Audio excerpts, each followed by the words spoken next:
Some time ago, not many months back, an acquaintance sent me a photo of a news story about how, in the UK, in England, it seems they're removing clocks from classrooms because kids no longer know how to read the time on analog clocks, you know, the ones with hands.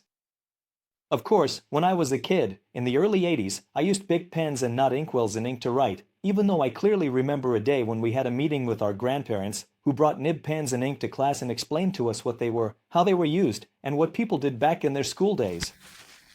Let me give another example. Let's say that in my time, I wouldn't have known how to refill the coal boiler of a 19th century locomotive. So, we agree on that.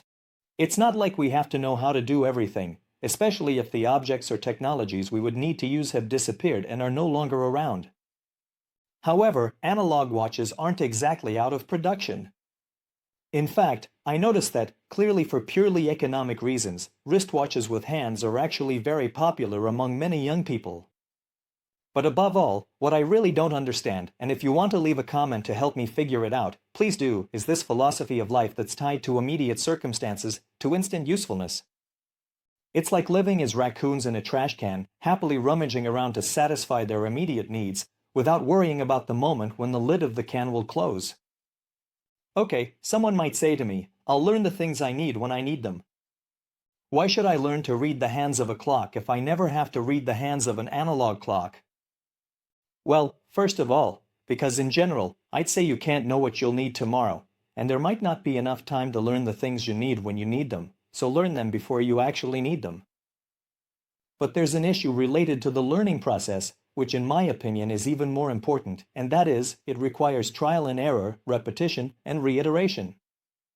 Everyone who has studied a lesson knows this. When you go over a school lesson in your head and tell yourself, yes, I know it, I don't need to repeat it, I know it because I've read it once or twice, but in reality, you've never actually tried saying it out loud, and not more than once.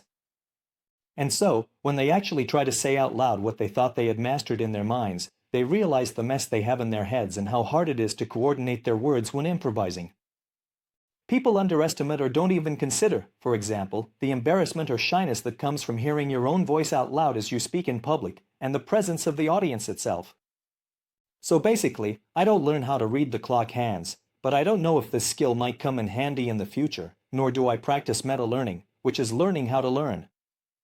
But at the same time, and with this same attitude, some people expect salaries of 5K a month, 5,000 euros a month.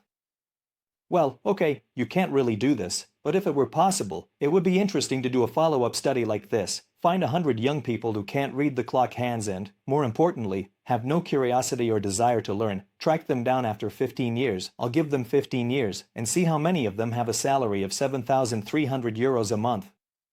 So, let's take 5,000 and apply an inflation rate of about 3% over 15 years. And for those who are earning that amount, how did they get there?